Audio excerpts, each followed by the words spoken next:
Welcome everyone to Faith at Work. We're here today with Matt Jensen. He's the CEO of Vance Thompson Vision in Sioux Falls, and also I don't know what his title is with Matt Jensen Marketing, but he's Matt Jensen and it's Matt Jensen Marketing. So I'm gonna say welcome, Matt, and let you give a little more info about your bio. Tell us about your work and your family. Anything else you want to start with? Sure. Well, thanks, Jeremy, for having me. And I live in Garrettson, South Dakota, work out of Sioux Falls for the majority of my work. I grew up in Pierre, South Dakota, so I'm from and live in and have always been a Flatlander. My wife is Beth Jensen. She's a family practice doctor. And then I've got three daughters, 14, 12, and 11-year-old girls. And, professionally, a little bit about me is, I've been working as the CEO of Vance Thompson Vision for almost 17 years. And for the 3.5, 4 years prior to that, I worked in the marketing world for an agency in Sioux Falls. And so that really gave me the bug to really seek after a world of communications. And so I still have created and still have a marketing firm to this day that works primarily in the healthcare space. About 60% of our work is there. And then another 20 on Main Street, typical businesses, with a remaining 20% or so that's in ministry related, low fee or no fee work in the marketing communications realm.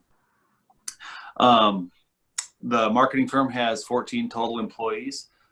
Most of them in Sioux Falls, some in the Twin Cities, Tacoma, Washington, and La Jolla, California. The Vance Thompson Vision clinics and surgery centers now comprise of 210 people from Sioux Falls, Fargo, North Dakota, Billings and Bozeman, Montana, Omaha, Nebraska, and Alexandria, Minnesota. So I would say that from just a background standpoint, I don't have, and I'm not very good at any kind of hobby. I enjoy work. I enjoy the work we do, and I like reading about that and studying that. And when I'm not doing that, I'd find a lot of joy in doing things around our little hobby farm for my bride. So that's just a little bit of a cursory look about what my life is made up of, and what it looks like day to day. Great. And I did neglect to mention that Matt is my brother-in-law. Matt's sister Trina is my wife. So I can ask questions that catch him off guard. Well, I wasn't going to mention it because you weren't going to mention it. And I was like, oh, well, if he's not going to, I'm not going to, I won't start it. But for future reference, you don't have to be related to me to be on this program. Tell us, though, Matt, about your college experience. When you were 18, 19 and started out, were you thinking this is where you're going to end up? Yeah, so I went to college at Augustana in Sioux Falls. I had a lot of hopes and dreams to go somewhere big and somewhere far away, and that didn't end up being something that I pursued very hard. I after not getting some things that I hoped for from an athletic standpoint, I thought I was settling by just going local. Turned out to be a really nice experience for me because it was a small campus. There was a lot of accountability academically, but it did lack accountability spiritually. My first couple of years of college, and I think mostly because my faith was not necessarily my own yet. I would just categorize them as rebellious. I was not living the way that I had been brought up, or that even I knew in my heart, but it hadn't been. My life hadn't been tested. My faith hadn't been tested outside the confines of the safety of my home. So having your own life to live and your own decisions to make.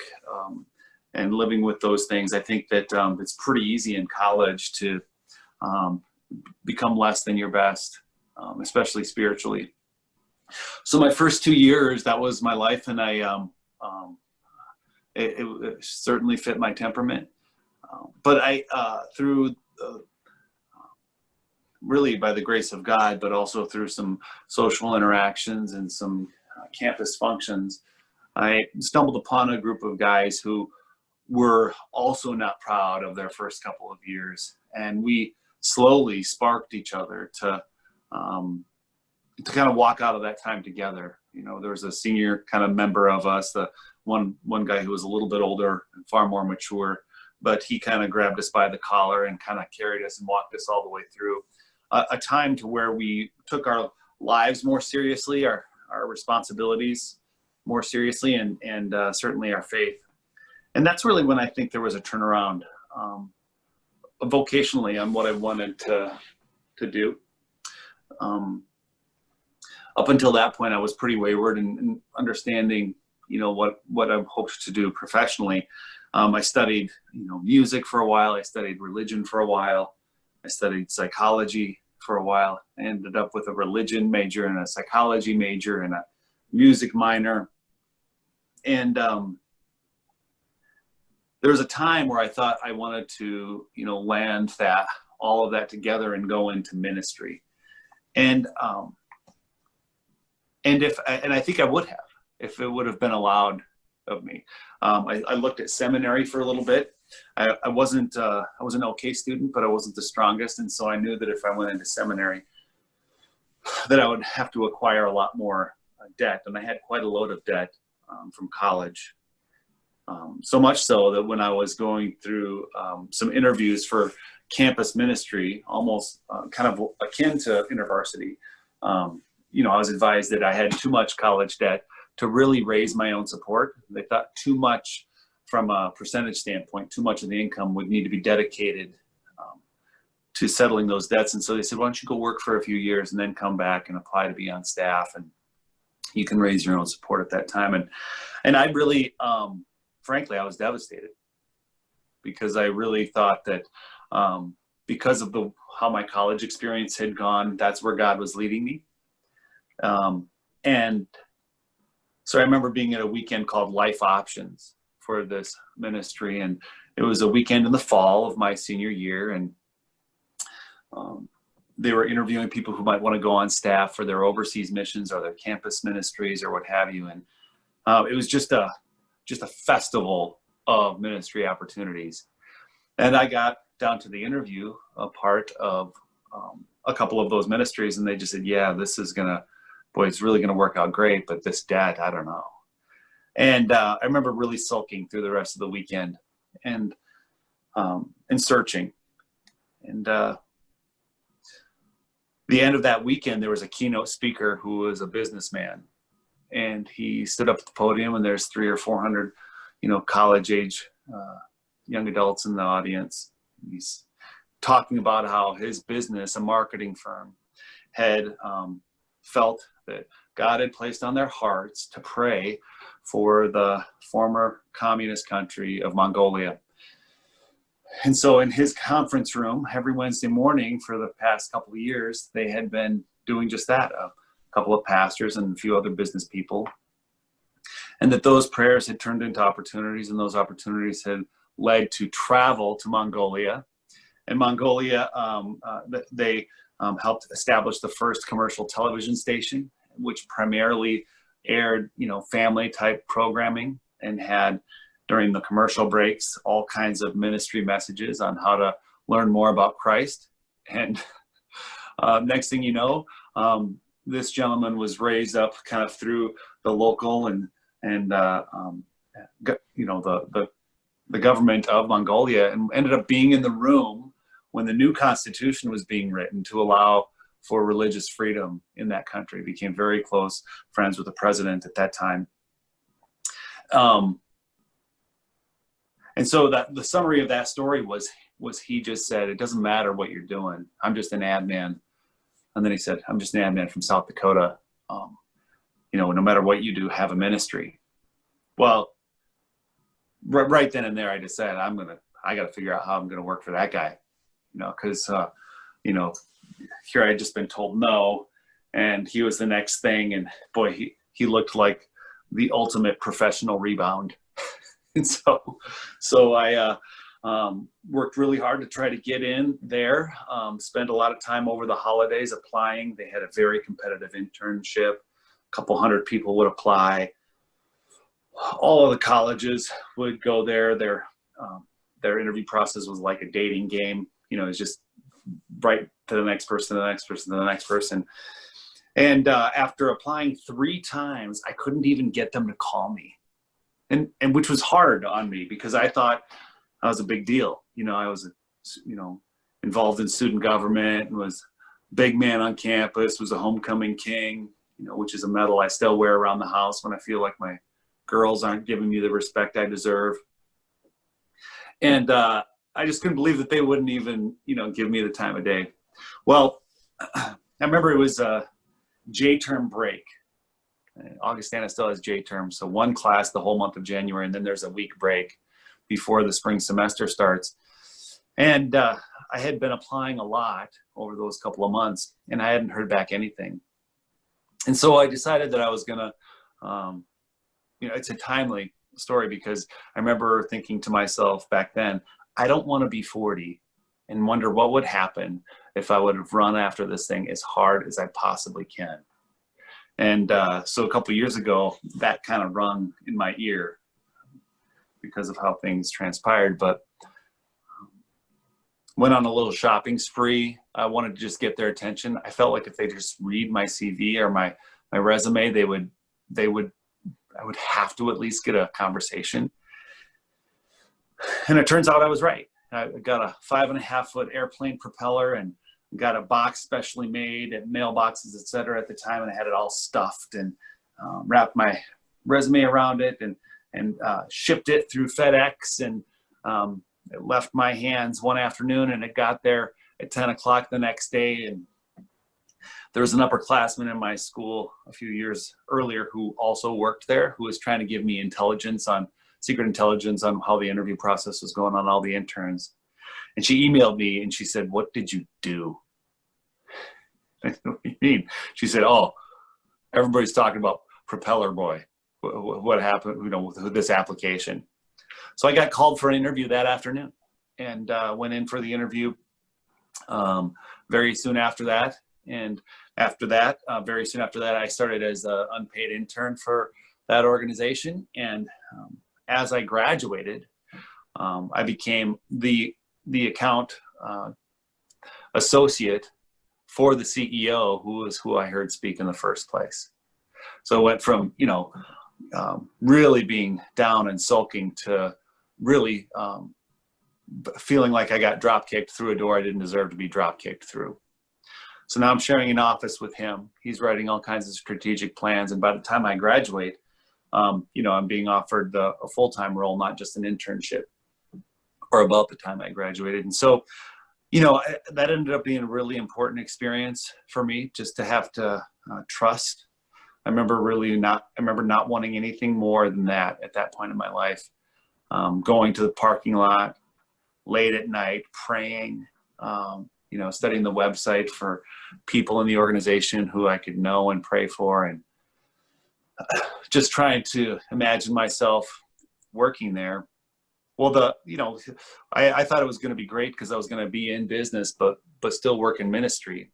He happened to be an influential consultant for Campus Crusade for Christ at the time.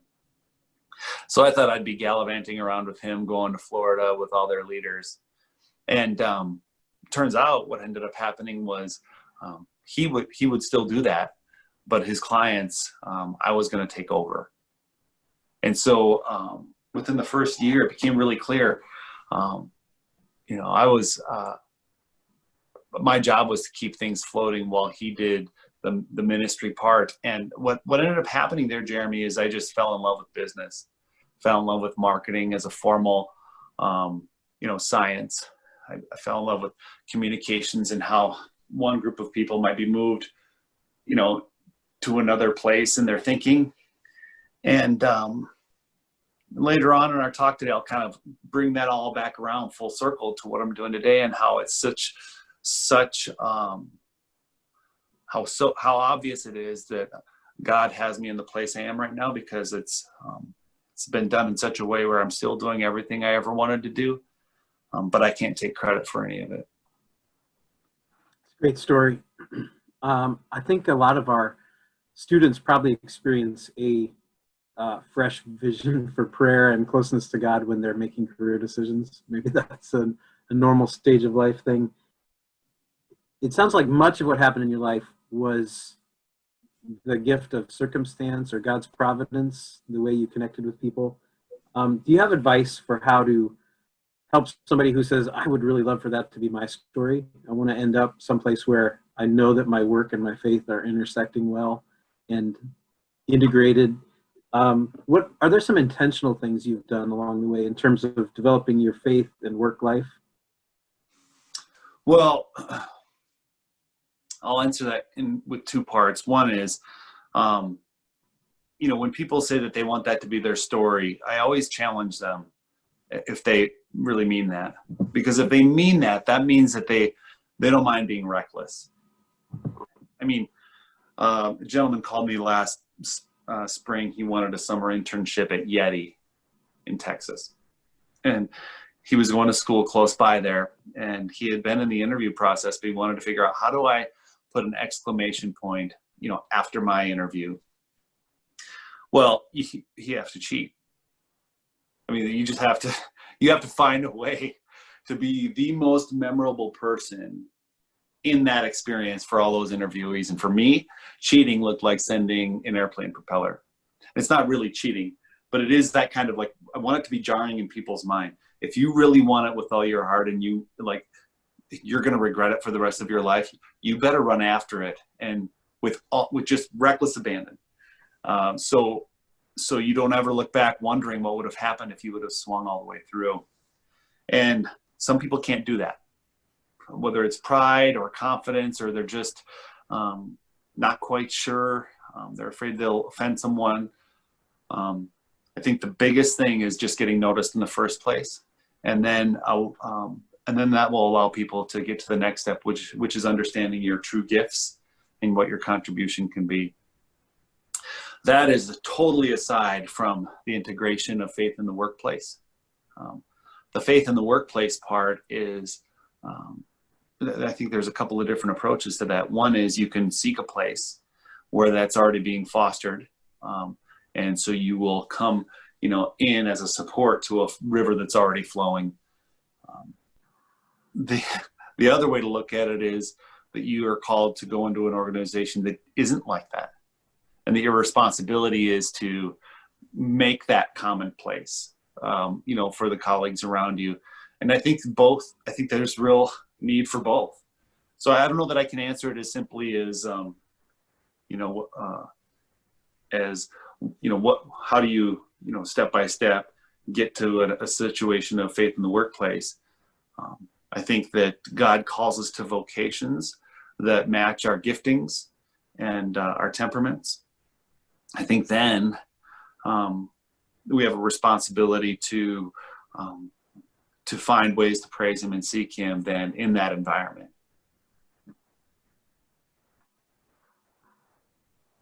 I appreciate the ways people have had an influence on your college experience, finding like-minded young men who helped you focus.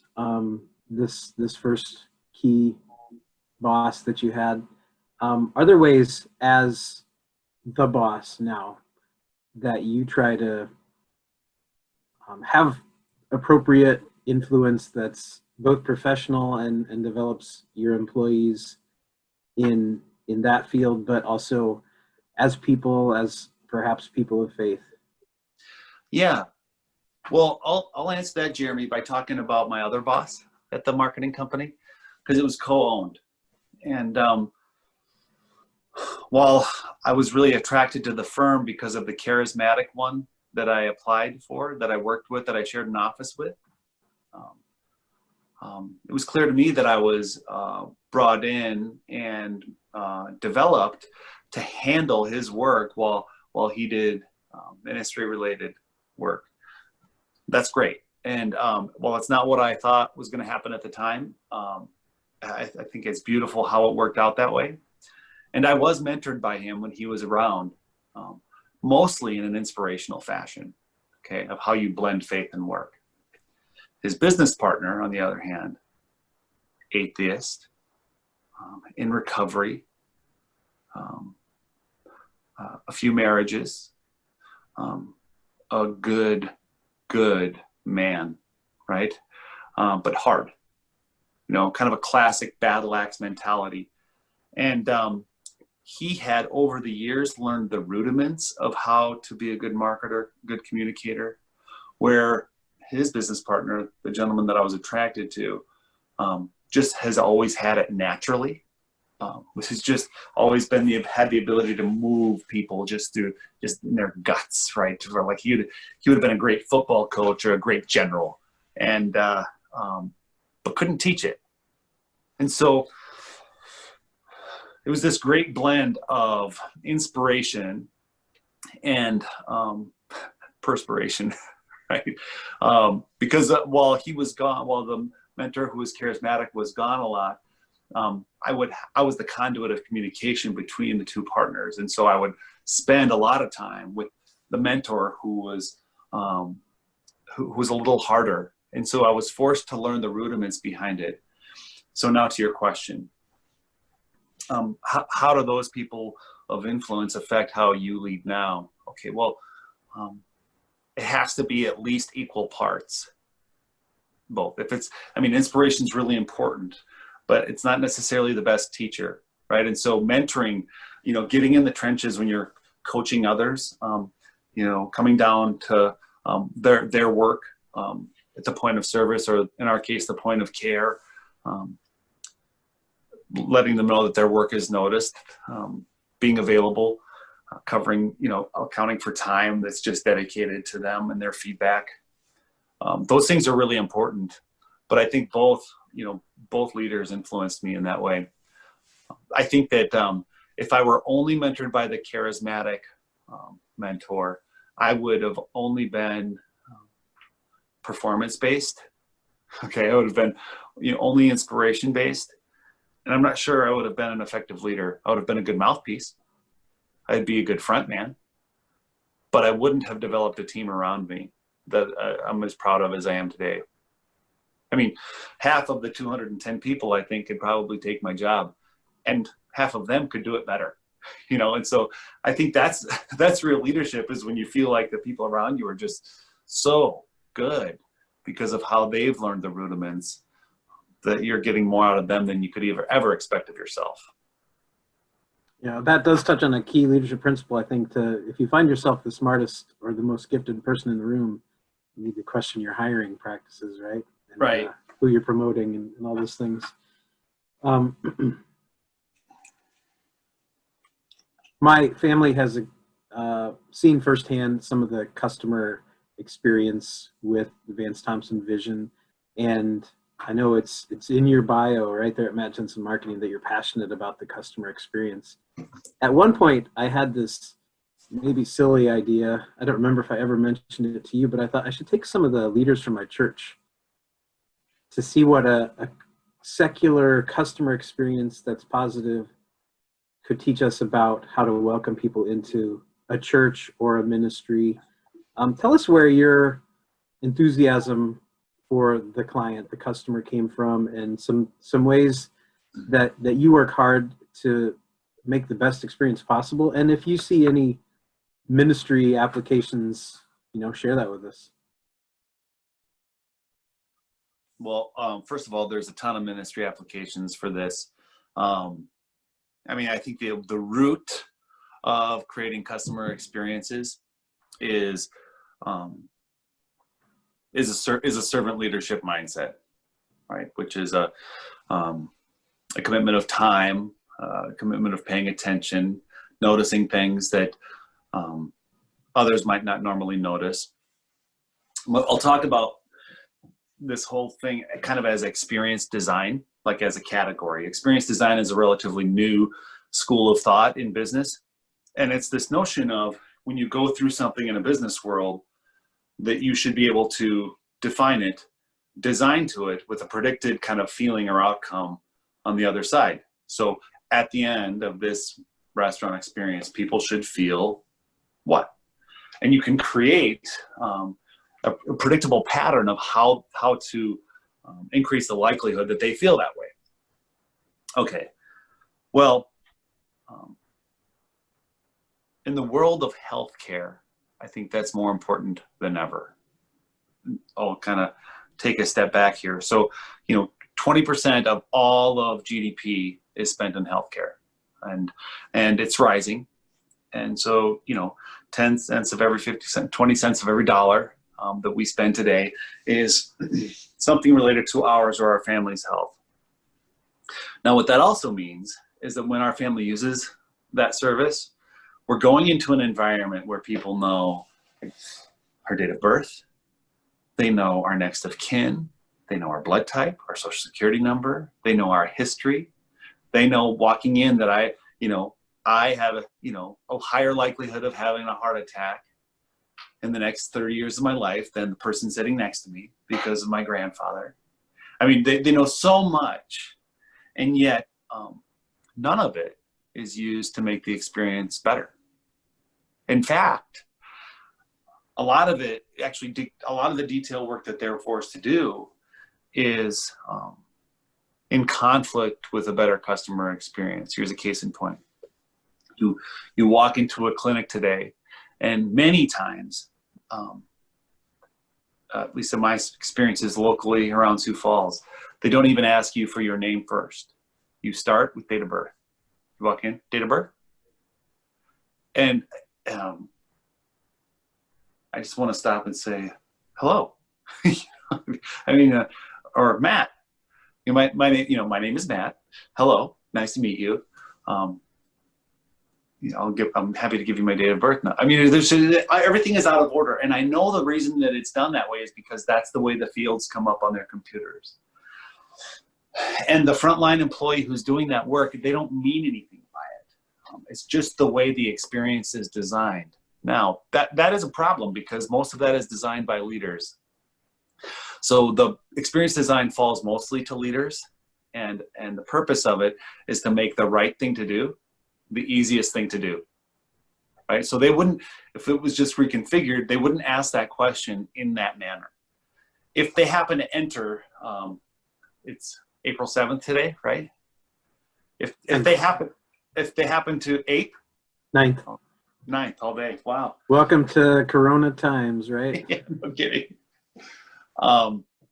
If it's my birthday on April 9th and I walk into a clinic and they enter or confirm that my date of birth is April 9th, like some kind of explosion should happen on their screen that it's my birthday, right?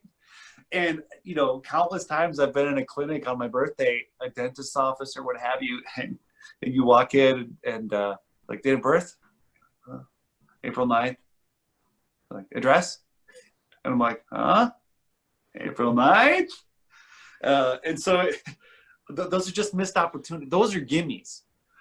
Those are ones that we should just have cold. And it's not like that $15 an hour employee, $14 an hour employee who's taking that information. They don't desire it to be that way. They're just doing what they're told to be doing. They're actually taking the job with us because they thought they were going to help people. But we've made it hard for them to do the most right thing. Another case in point in an environment like ours would be how we answer phones. Okay, you go into any busy medical practice, you're standing in front of the front desk, they're on a phone, they look at you, they give you this, or they've got one of those little fancy lights that says, with a sign on it that says, if this is blinking, it means I'm on the phone, which is just a, technological way to go like this is all. We ask the question, well, why do phones need to be answered there? Why can't we answer phones off-site somewhere or down the hall, off stage? So that person who's at the front desk can just be completely dedicated to that first greet, to making sure they're asking for their name, stuff like that. Now, at centers like ours, we also pay attention to what they take from the fridge or what kind of coffee they're grabbing. Do they put cream in their coffee? Which creamer? What kind of hot tea they're doing, because we want that secret intelligence. So when they come back the next time, it's already waiting for them. or when they go back to their exam room, if they've been there a while, we'll get them a fresh one without them asking. Those are just simple things, but it's paying attention. That's what you do when you love someone, is you pay attention to those things. Well, the root currency in experience design is time. So you can relate that right back to Christ. The people who would carry the message for Christ the most are people who he poured into the longest. Same thing with experience design. The more we pay attention to people and their preferences, the more intimate we can be with them on how we treat them, along their journey with us. So I think there's a lot of principles that can apply that overlap with being Christ-like. Last example I'll share with you, and I know I'm getting long-winded, but this is a good story. We have a policy that every member of the team, with no questions asked, can spend up to $100 to blow the mind of a patient customer, their colleague, or a vendor relationship. They can use $100 to blow the minds of those folks at any moment in time without asking permission. Now, a lot of people think that that'll totally blow our budget. But up until this last summer, we had never spent across all of our 6 sites more than $600 in any given month. Okay. But I'll share with you what some of those things look like that the team does. Phone call comes in. It's last November. It's from a gentleman from Brookings. He says that he needs to come in for a post-operative check for his cataract surgery. There's a gal named Lisa on our phone team, and she says, okay, great. Well, we've got an opening for that on November 17th. What works better for you, morning or afternoon? He said, let me see here. Oh, I'm sorry. Yeah, 17th isn't gonna work. Okay, is there something better that works? Does the 18th work for you? Oh, actually, the 17th, it works fine. Okay, which one is the morning or the afternoon? Well, it's just that my wife passed away. Oh, okay. And the 17th is our anniversary. Oh, I'm sorry to hear that. Well, we can look at the 18th. No, 17th is fine. I'd like to actually come to town anyway to see some friends. It'd be good for me on that day.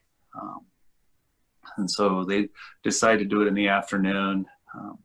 She says that we'll look forward to seeing you on the 17th. They hang up the line with one another, and she does what every employee everywhere would do after a call like that. She hangs it up. She turns to all of her colleagues and she says, oh, I just had the saddest call with this gentleman. She tells the story. But then she went on and did something that most employees elsewhere won't do, which is she went down to the front desk, the atrium team, and she got them ready for a couple weeks later when he'd come. She told the story. Got the technician team ready in clinic, so when he comes in, he'd be swept right back into an exam room. And then she went online and did 2 things. Okay. So 2 weeks later, he comes in. He gets swept right back into an exam room. There's a couple of technicians, a couple of people from the front, and Lisa there to greet him. And she shows, he gets in the room, and she pulls out this cookie cake that she ordered online. Okay, and it's in the shape of a heart. And the other thing she did online is she went and found the obit. And it wasn't just their anniversary, it was their 40th anniversary. And so it said, happy 40th anniversary on the cookie cake. And they all had like this just amazing moment and like some tears, and they loved on him, and he had a good exam. And that cost $14. And nobody cares about what that costs. It made his day. It surprised and delighted 5 or 6 other employees. It ended up being what we talked about at our Christmas party together. We held Lisa up. We're like, this is exactly what we want people to be doing with that mindset about the $100. Now, I mean, a couple questions. You think Lisa, now that she's done that, you think she feels good about herself and her role? Absolutely. You think she's going to take another job for 50 cents more? No way. You think Lisa is a good person to sit next to on the phone team? Absolutely. If I get to choose a chair, it's next to Lisa. I think all these things start coming in that are excellent business principles. And so it's like really good business, right? But if you get to the root of it, it's also the right thing to do. It's the right way to treat people, is to notice them in their heartache and pay attention to their loves and listen for what they're really trying to tell you, and then getting to the heart level of their hurts and desires. That is what it means to be a follower of Christ too. Great stories. Well said. I do think there's an added challenge in our current culture, as so many of the younger generation curate their presence on social media. It sometimes might be hard to see where those needs are, but the art and the discipline of actually seeing people, I think that's a great thing for us to aspire to. I'm just going to kind of wrap up with a combo of questions here. One is, how does Vance Thompson Vision fit into the health systems in Sioux Falls? And then kind of how has the coronavirus situation impacted either of your roles in the marketing or in the CEO role in the medical field? Sure. Well, Vance Thompson Vision fits nicely in the health system environment in Sioux Falls and South Dakota. First of all, while we're an independent practice, we work closely with the health systems. We still, provide citywide and regional call for patients. But more importantly, because of the research that we do on new technologies, the influence of our doctors and our practice transcends just the local community. Our doctors in the last year have, taught in New Zealand and in China and in Prague. There's practices visiting our practice every single week to learn how we're communicating with patients. Also the technical side of what technologies are being advanced. We're just shy of 100 FDA monitored clinical trials that our team is working on. And so as far as sphere of influence, we are tireless about being the absolute best on earth. And we're not yet, but that's our goal.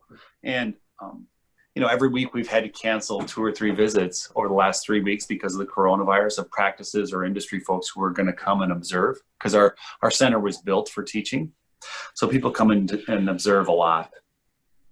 So I think that answers a couple of the questions. How do we fit into the health system part of things? Healthcare is a funny thing in our region because it seems like it's kind of politically rooted, in whether you're one brand or another or an independent. That part of things, we try to not get any of it on us. We're just trying to help people see. Turns out there's a lot of people who want to. Both health systems have a really impressive mission, right? And I think that we really benefit as patients in these communities in that we have them both to keep each other sharp. Both have incredible missions, and neither one of them are ours. Okay, we have our own mission, and so that's kind of how I would talk about where we fit. As for the coronavirus, this has been just a really crazy time. We've been in touch with our colleagues overseas in Italy and in Salzburg and others to see, okay, so how long is it lasting? What is it really like on the streets there? Are you open? Are you not open? Like, how is it working? Same thing with folks in Korea, in China, who have closed and are now slowly reopening to see, how long the wave might last. What is it like there? Ultimately, there's just a few things that we want to make sure that we do. We want to be a safe environment for our patients and our team. So that's paramount. We also want to do the right things by way of our team because of what this means for us financially. I mean, there's literally no revenue coming in to our organization, yet a lot of people still being paid, a lot of rent, a lot of mortgages, a lot of insurance is still being paid. It's crippling. So we've been reading legislation on how to keep the team as whole as possible during this time. We're, like a lot of businesses, we're headed underwater fast. And we think we can hold our breath for a good amount of time, but not forever. And so this is a time where we're really just, praying for guidance and how to be a good steward of resources, how to be a good leader, how to encourage one another in love and good works, like it says in Hebrews. But it's hard. It's hard not to get downtrodden because we've built up and grown so fast. And this catches us all by surprise. It would be different if it was a travesty because of some decision that was poorly made by me. Right? That it feels like that would be easier because the answer would be, pretty simple. Let's just get rid of Matt. Problem solved. This is a universal problem that nobody has an answer to, and so it's just a lot more.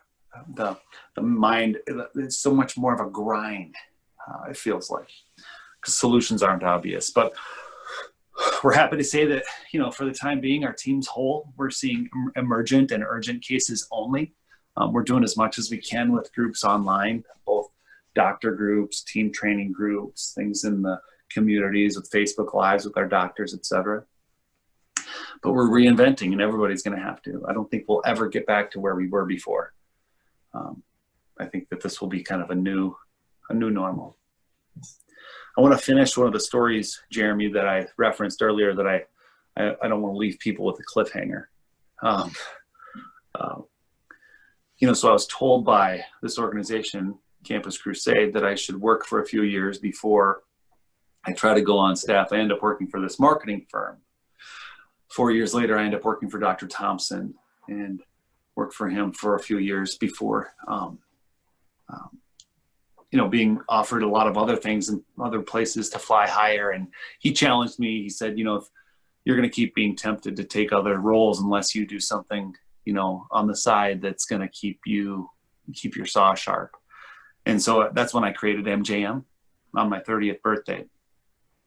Fast forward a few years, and MJM's now doing the marketing for Crusade, for their inner city division, for their athletes in action work, for all the things that I thought I wanted to go on staff for,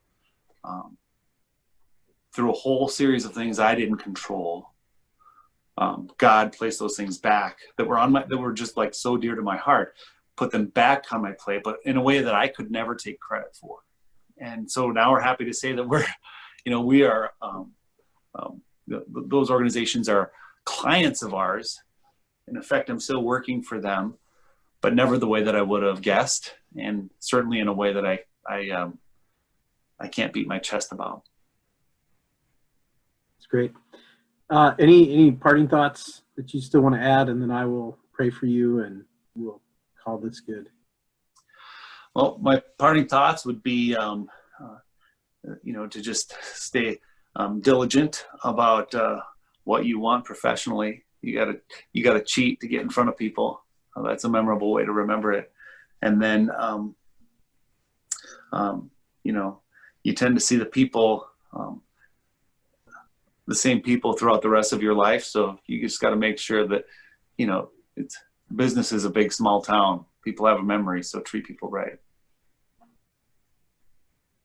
Well, thanks for being with us today. Let me close in prayer. Father, we're really grateful for the story that Matt can tell of your goodness. And we have faith that even in difficult times, it cannot hide or overwhelm your goodness and your care for us. I do pray that you would give Matt wisdom as he leads in these two businesses, in his role in the family. I pray that in all those places you would sustain and provide much joy that perhaps can't be explained in any other way than a close walk with you. Thanks for the ability to have this conversation. I pray that it would encourage his heart to walk away having remembered and talked about the ways you've guided him over the years. And I pray that for those of us listening, we would move ahead looking for for the ways you're shaping our lives, for the places where we're not integrating our work and our faith well. Help us to follow you into a better way. And meet all the needs of Matt, his family, Vance Thompson Vision, and the marketing agency, and give them lots of stories to tell in the months ahead of how you were good. In Jesus' name, amen. Amen. Thanks, brother. Thanks a bunch. See you soon.